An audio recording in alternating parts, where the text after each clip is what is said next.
Terima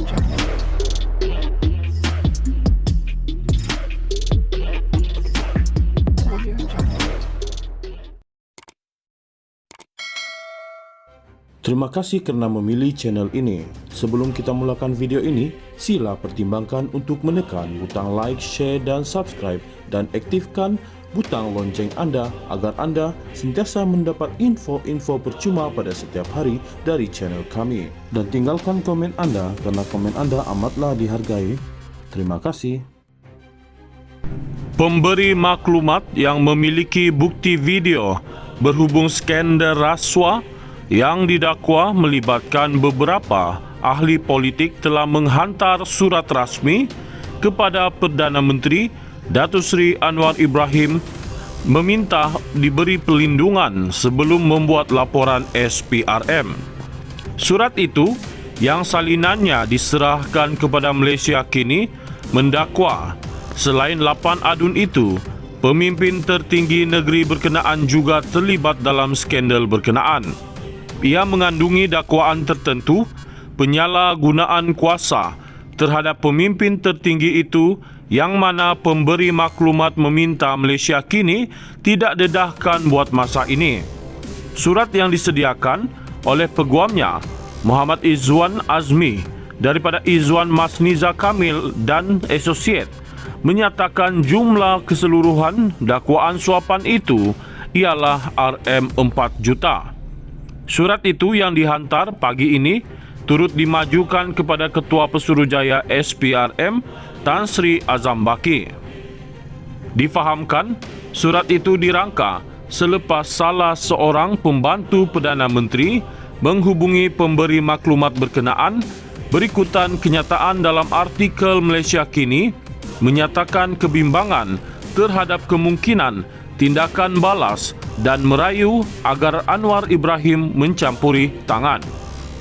Anak guam kami mempunyai bukti kukuh termasuk tangkapan skrin perbualan WhatsApp dengan YB adun terbabit, dokumen dan klip video HD yang mana YB mengaku menerima rasuah. Untuk makluman, anak guam kami bersedia menjadi pengadu dalam kes ini, menyerahkan bukti dan menjadi saksi SPRM baca surat itu. Bagaimanapun, surat itu berkata pemberi maklumat berkenaan bimbang tentang pengaruh ahli politik itu dan SPRM sebaliknya akan menggunakan bukti tersebut ke atasnya. Surat itu mendedahkan bahawa pemberi maklumat telah cuba mendapatkan jaminan bertulis daripada SPRM selama lebih 2 minggu. Dengan rasa duka cita, kami memaklumkan bahawa walaupun Encik Izzuan dari pihak kami firmah guaman telah menghantar 2 surat kepada SPRM dan 3 kali pergi ke Ibu Pejabat SPRM untuk membincangkan perkara itu, termasuk bertemu dengan Ketua Unit Risikan, SPRM tetap tegas kerana tidak mahu memberikan jaminan bertulis, melainkan anak guam kami mengemukakan semua bukti. SPRM juga bertegas dalam keengganannya untuk mengeluarkan jaminan bahawa perlindungan yang diberikan di bawah Akta Perlindungan Pemberi Maklumat tidak akan dibatalkan tambahnya. Firmah guaman itu menyatakan bahawa ia telah menerima arahan daripada anak guamnya untuk merayu bagi pihaknya untuk mendapatkan bantuan daripada Datuk Seri Anwar Ibrahim dalam mendapatkan jaminan hitam putih. Anak guam kami percaya bahawa perlindungan yang dia minta perlu dipertimbangkan oleh Yang Amat Berhormat Datuk Seri Anwar Ibrahim dan SPRM kerana ini akan menghapuskan ketidakpastian dalam memberikan imuniti kepada anak guam kami sebagai pemberi maklumat.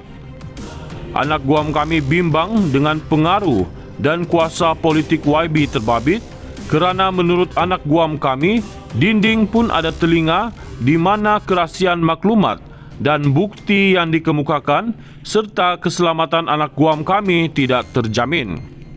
Anak guam kami bimbang SPRM akan menangkap dan mendakwanya jika dia hadir di Suruhanjaya tanpa jaminan bertulis di tangan tambahnya. Firma itu berkata, walaupun SPRM memaklumkan tiada pengadu pernah didakwa, pemberi maklumat itu masih tidak yakin kerana pengaruh dan kuasa pihak terbabit.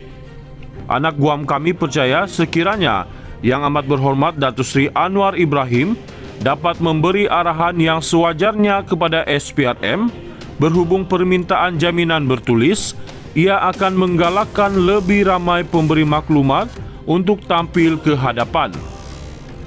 Anak guam kami yakin jika aktiviti rasuah 8 YB itu terdedah, ia akan meningkatkan integriti kerajaan dan reputasi SPRM bukan sahaja di mata rakyat Malaysia tetapi juga di peringkat antarabangsa, katanya. Bagaimanapun, surat itu tidak menyebut adun yang terlibat dari negeri mana. Malaysia kini juga menahan identiti mereka atas permintaan pemberi maklumat itu. Sabtu lalu, Tan Sri Azam Baki memberitahu Malaysia kini bahawa pegawainya telah bertemu peguam pemberi maklumat itu pada 30 Oktober di mana hanya klip video berdurasi 17 saat orang bercakap tentang wang dimainkan. Sambil menggesa pemberi maklumat untuk tampil ke hadapan, dia berkata SPRM tidak boleh memberikan jaminan bertulis bahawa dia tidak akan disiasat atau didakwa. Tan Sri Azam Baki menegaskan bahawa undang-undang menyatakan bahawa apabila individu itu memberikan maklumat kepada pihak berkuasa, dia dilindungi di bawah undang-undang, tetapi ini boleh dibatalkan jika dia didapati terlibat dalam kesalahan itu. Sementara itu, Ahli Parlimen Kepong, Lim Lip Eng, menggesa pemberi maklumat itu mengemukakan bukti dan nama adun terbabit supaya dia boleh membangkitkan perkara itu di Dewan Rakyat. Untuk menegakkan undang-undang, saya menggesa pemberi maklumat untuk menghubungi saya sebelum sidang parlimen berakhir pada pertengahan Disember. Saya bersedia untuk mengemukakan bukti dan mendedahkan nama mereka yang terlibat di parlimen, mendesak pihak berkuasa untuk mengambil tindakan segera terhadap mereka, katanya dalam satu kenyataan hari ini.